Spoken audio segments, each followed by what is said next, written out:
First-time buyers, first home buyers are having a bit of a moment at the moment. Windows open for them to get into the market while the prices are relatively more affordable. Westpac Cotality, their latest data reveals that they've got a record share. 28% of homes bought in the September quarter were purchased by first home buyers. They won't be buying homes like that, they're too nice. Kelvin Davidson, Chief Property Economist at Cotality, is with us now. Kelvin, good morning. Good morning. Hey, good to have you on the show, Kelvin. In terms of records, what is that percentage normally?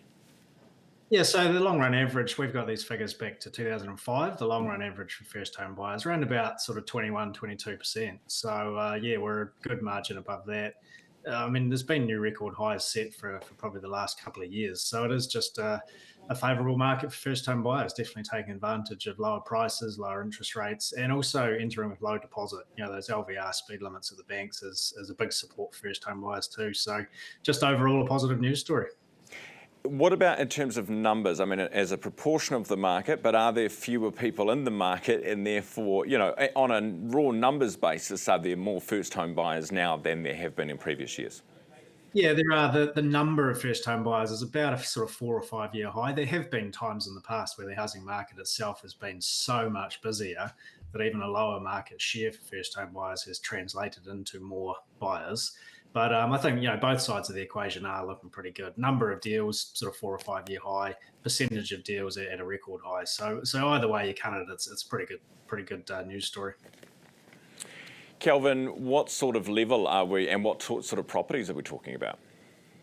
Yeah, so I mean, it's going to differ around the country depending on affordability, that sort of thing. But what we've seen nationally in the past sort of 3 months, 6 months is a median price paid by first home buyers of about 700,000. So that will differ depending on where you are, of course, depending on the level of the market, what sorts of properties. But it's around about that 700,000 mark. And as I said before, I mean, getting in with low deposit, that's, I mean, 700,000 will seem like a lot to a lot of people, but you don't necessarily need that 20% deposit. There's a lot of first home buyers getting in with less than that. Around about half actually of first home buyers enter with less than 20% deposit.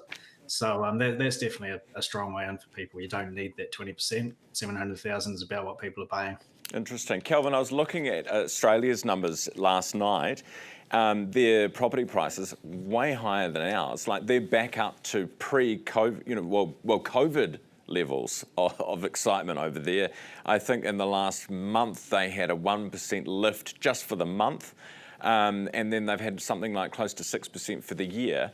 And they're helping the government there, first home buyers in with a 5% loan, you know, you don't need 20%, that sort of thing.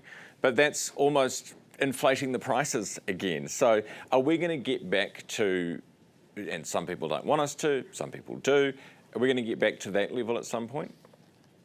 Yeah, I mean, you've hit the nail on the head there. There's always two sides of the market. Some people want it up, some people want it down. I mean, the thing in Australia is that they've announced basically a new subsidy scheme for first home buyers. So that's a little bit different than the situation we've got here. We do know that subsidies just tend to inflate prices because sellers will know that's in the market and they just kind of add it on to the price. But I think the big things that have been pushing up Australian house prices have really been a tight supply of listings. And a pretty strong economy, pretty strong labour market. Those two things have been completely the opposite here. I think if you think about the next 12 or 18 months, we're probably going to see a strengthening economy. We're probably going to see listings tighten a bit. So Australia maybe is a wee bit of a test case for us. Do we see a fresh boom? Don't think so. We've got things like DTIs now as well. So I think the window for first home buyers will stay open. House prices probably not running away. There's a good choice out there at the moment. So scope for first home buyers to continue entering at prices that are still down 15, 20% from 4 or 5 years ago.